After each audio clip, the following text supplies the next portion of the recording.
comme un tsunami, ça démolit tout sur son passage. Le suicide est à la fois très rare et en même temps chaque suicide est un suicide de trop, est un décès évitable. On était à des années-lumière de comprendre l'intensité de la souffrance, l'intensité du mal-être et tout ça, on l'a découvert après sa mort en fait. 700 000, ça fait plus de morts par suicide chaque année que de morts violentes par crime, guerre ou terrorisme. Parler du suicide ne provoquera jamais de passage à l'acte. Ne pas hésiter à poser la question, est-ce que tu as déjà pensé à mettre fin à ta vie? Ne pas avoir accès ou compliquer l'accès à un moyen suicidaire, ça sauve des vies.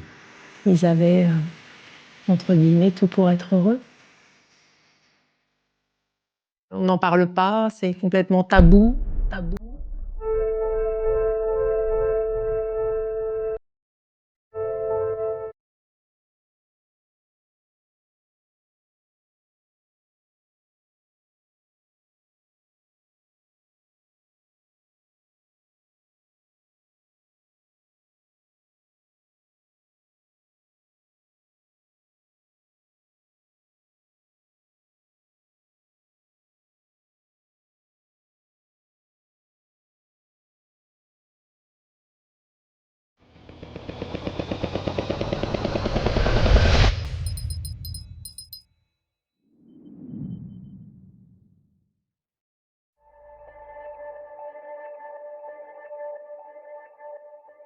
Suicide.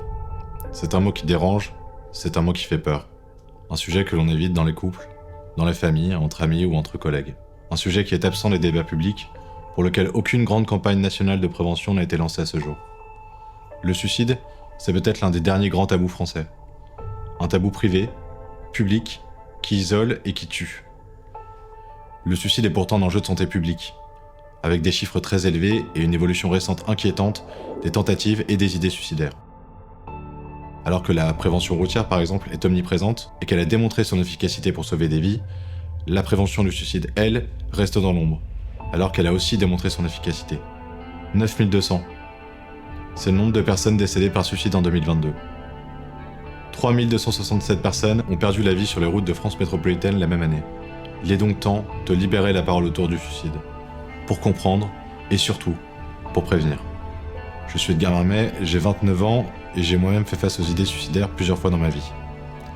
Ce tabou national, sociétal et intime, je le connais bien. Enfin, c'est ce que je croyais.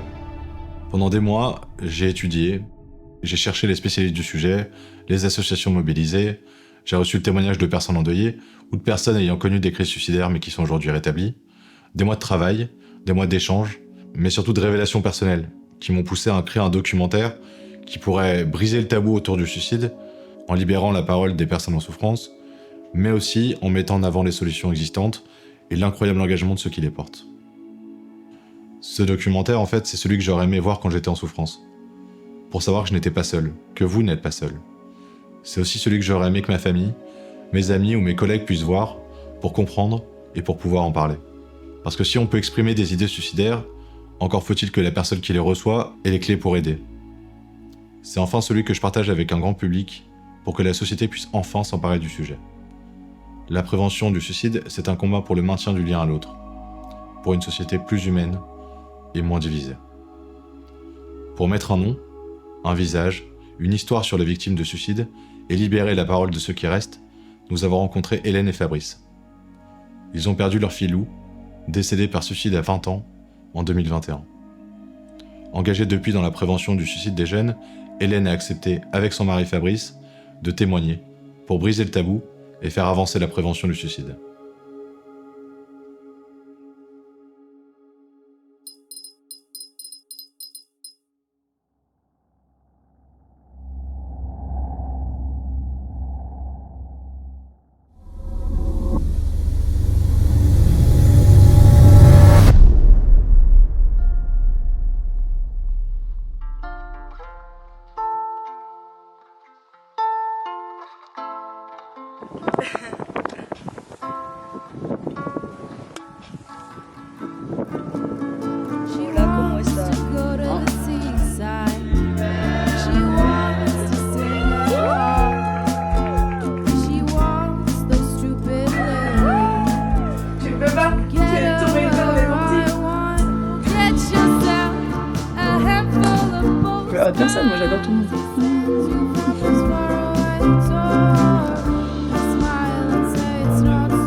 première question, est-ce que vous pouvez tout simplement nous parler un peu de Lou? Lou était une jeune fille extrêmement rayonnante, extrêmement brillante, très belle, qui était aussi d'une grande intelligence.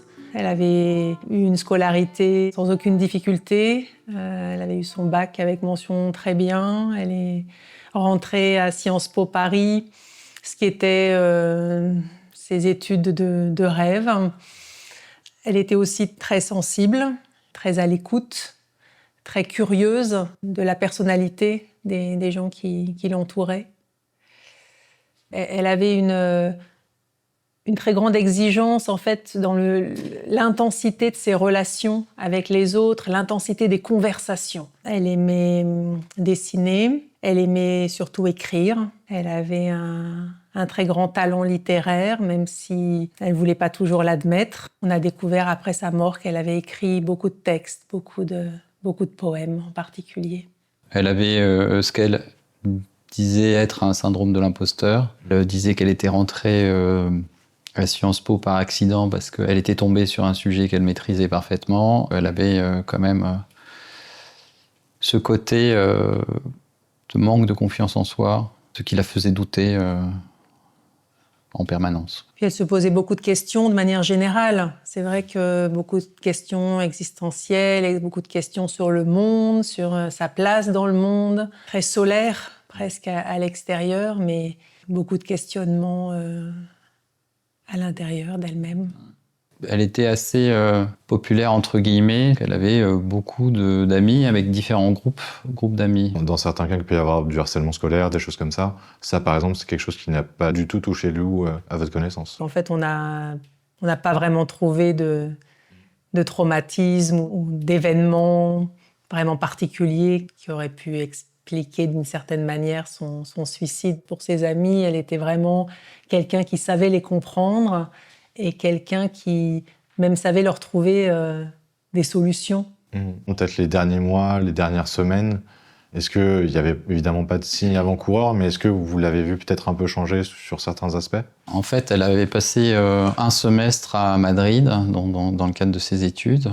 Et quand elle est revenue au bout de 6 mois, au mois de juin, donc un mois avant son suicide, on a tout de suite vu qu'il y avait quelque chose qui n'allait pas. Des signaux de perte d'intérêt de certaines activités, de troubles du sommeil. Lou, la nuit avant son décès, elle n'a pas dormi toute la nuit. Elle pleurait quand même plus que d'habitude. Et donc nous, on s'est dit, bon bah voilà, elle a pas suffisamment pris soin d'elle pendant qu'elle était toute seule. C'était aussi pendant le Covid, c'était en 2021, donc on était encore dans des situations un petit peu compliquées.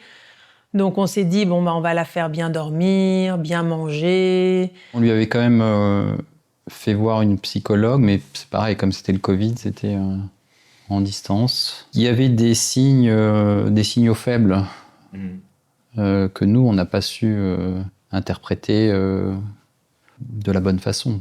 Les derniers jours, elle était à la maison, elle a parlé, elle a partagé ses doutes, ses questionnements. Elle se plaignait en particulier de ne pas se sentir connectée avec les autres. C'est quelque chose qui revenait souvent dans l'origine de son mal-être. Donc moi, je me suis dit, bon bah, si elle en parle, c'est plutôt bon signe. Si elle partage ses difficultés...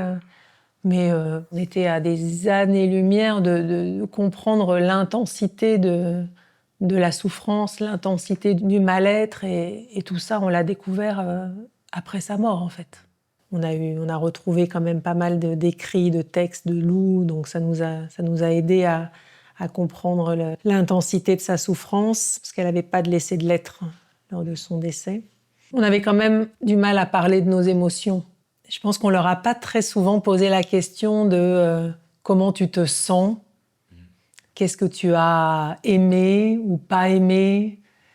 Voilà, je pense qu'on n'est pas si souvent que ça, en fait, dans nos discussions familiales, aller vraiment dans comment chacun vraiment se sentait, comment chacun vraiment allait. En fait, le suicide n'a jamais été un sujet tout court. Enfin, je veux dire, même avant, c'était juste un sujet qui était peut-être pas dans la cellule familiale tout court, du coup. On discutait de plein de choses, sur le féminisme, sur la question du genre, La politique. la musique, des drogues, on a discuté du harcèlement. De prévention routière, évidemment.